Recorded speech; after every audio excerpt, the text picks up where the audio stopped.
ஓம் ஸ்ரீ மாத்ரே நமக. ஓம் ஸ்ரீ குருபியோ நமக. ஓம் ஸ்ரீ கணேஷாய நமக.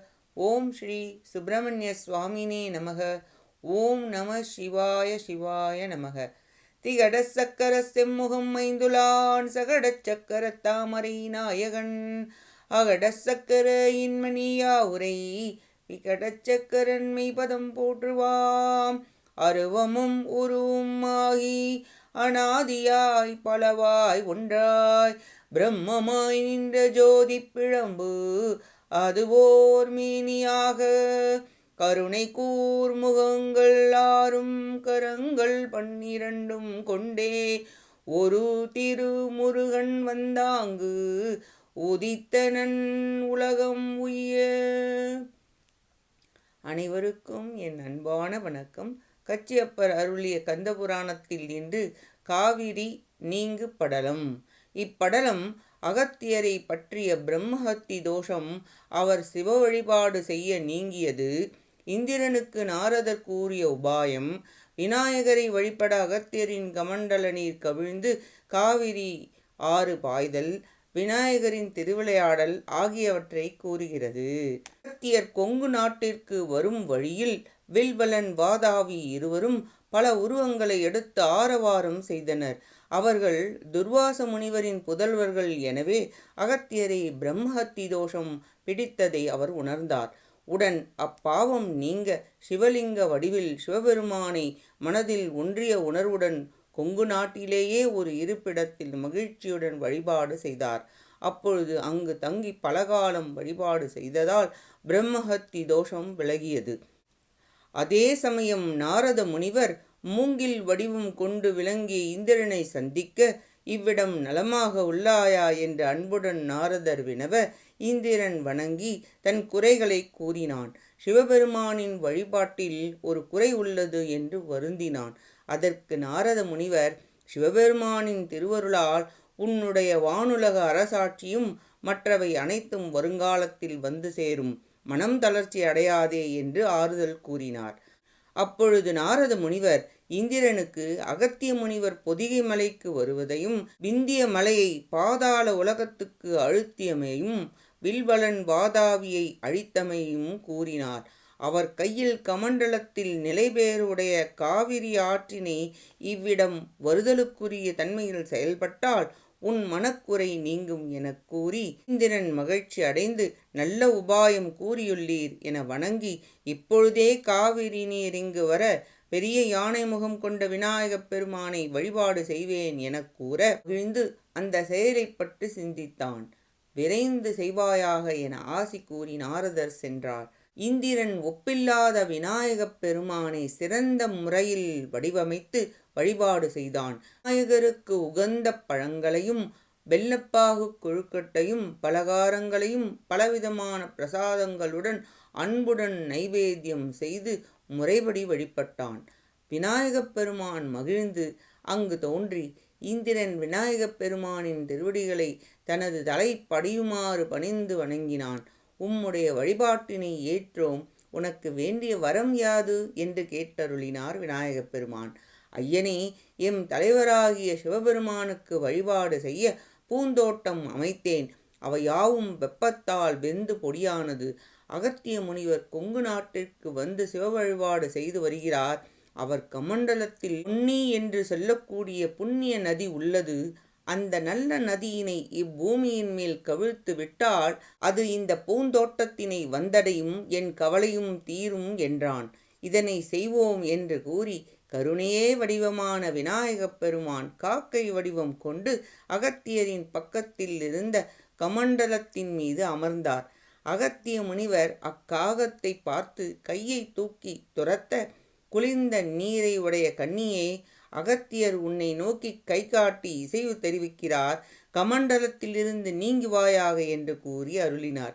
காஞ்சிபுரத்தில் கம்பை நதி பெருக்கெடுத்து விரைந்து பாய்ந்தது போன்று பொன்னியாறு அங்கு பாய்ந்தாள். காகரூபத்திலிருந்து அந்தன சிறுவன் வடிவில் மாறினார் விநாயகப் பெருமான். அகத்தியர் காகம் இப்படி தட்டியது என நினைத்து சினம் கொள்ள, யார் இந்த செயலை செய்தவர் என விரட்ட, அச்சிறுவன் அச்சம் அடைந்தது போல் ஓடினான். அவ்வாறு அவர் ஓட அகத்திய முனிவர் ஓட அவர் அச்சிறுவன் தலையில் வலிக்குமாறு 2 உள்ளங்கைகளையும் மூடி குட்ட நினைத்து தொடர்ந்தார். மறைய திரும்பி ஓட இவ்வாறு அகத்தியர் தளர்ந்தார். விநாயகப் பெருமான் இதனை அறிந்து தனது உண்மை வடிவம் காட்டி அருளினார். அதனைக் கண்டு மனம் கலங்கி தான் செய்த தவறுக்காக மனம் வருந்தினார். இப்போது அந்த குட்டை தானே குட்டி கொண்டார். அச்சமடைந்தார். விநாயகப் பெருமான் உன் அச்சத்தை தவிர்ப்பாயாக என்று அருளினார். அகத்திய முனிவர் விநாயகரின் திருவடிகளை பணிந்து வணங்கினார். இந்திரன் எம் தந்தையின் வழிபாட்டிற்காக சோலை அமைத்து அங்கு நீர் இல்லாததால் கருகியது. அதனால் எம்மை வேண்ட நான் காகம் வடிவம் கொண்டு வந்து கமண்டலத்தை கவிழ்த்தோம். அந்நீரை பாயவும் செய்தோம். அனைத்தையும் மகிழ்ந்து இனிதாகவே ஏற்றுக்கொள்வோம். இவை எமது திருவிளையாடல் என்று அறிவாயாக. நீர் எமக்கும் என் தந்தைக்கும் அன்புக்குரியவன்.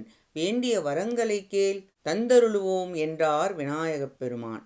இதை கேட்ட அகத்திய முனிவர் நான் ஓய்வு பெற்றேன் என்று மகிழ்ந்தார். இப்பொழுதும் சிவபெருமானிடத்தும் தங்களிடத்தும் அடியேன் அன்புடன் இருக்கும் தன்மையை வரமாக அருள்வீராக. அவ்வரமே நாம் விரும்பும் வரமாகும் என்றார் அகத்திய முனிவர்.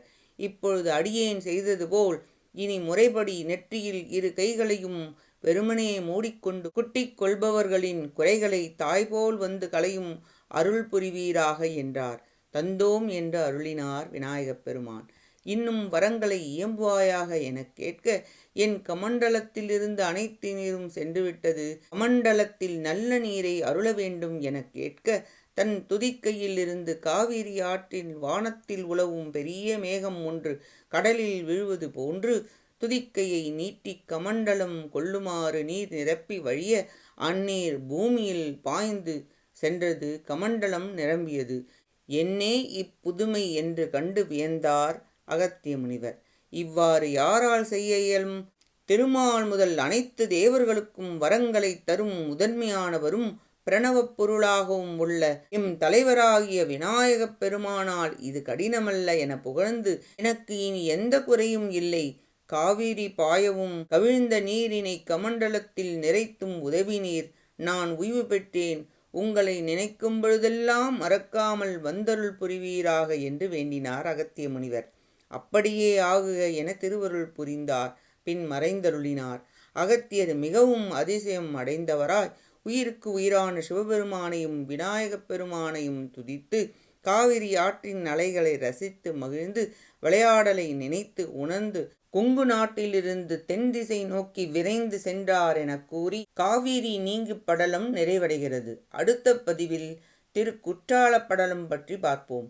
கேட்ட அனைத்து நல்லுள்ளங்களுக்கும் நன்றியும் வணக்கமும் கூறி விடைபெறுகிறேன். மூவிரு முகங்கள் போற்றி முகம்பொழி கருணை போற்றி ஏவரும் துதிக்க நின்ற ஈராறு தோள்கள் போற்றி காஞ்சி மாவடி வைகும் செவ்வேள் மலரடி போற்றி அண்ணான் சேவலும் மயிலும் போற்றி திருக்கைவேல் போற்றி போற்றி. ஆறிரு தடந்தோள் வாழ்க ஆறுமுகம் வாழ்க வெற்பை கூறுசை தனிவேல் வாழ்க குக்குடம் வாழ்க செவ்வேள் ஏரிய மஞ்சை வாழ்க யானை தன் அணங்கு வாழ்க மாறிலா வள்ளி வாழ்க வாழ்க சீரடியாரெல்லாம். வான்முகில் வழாது பெய்க மலிவலம் சுரக்க மன்னன் கோன்முறை அரசு செய்க குறைவிலாது உயிர்கள் வாழ்க. நான் மறை அறங்கள் ஓங்க நற்றவும் வேள்வி மல்க மேன்மைகொள் செய்வ நீதி விளங்குக உலகம் எல்லாம். வெற்றிவேல் முருகனுக்கு அரோகரா. காஞ்சி குமரகோட்ட முருகனுக்கு அரோகரா. நன்றி வணக்கம். வேலும் மயிலும் துணை. ஓம் சரவண பவ முருகாச்சரணம். திருச்சிற்றம்பலம்.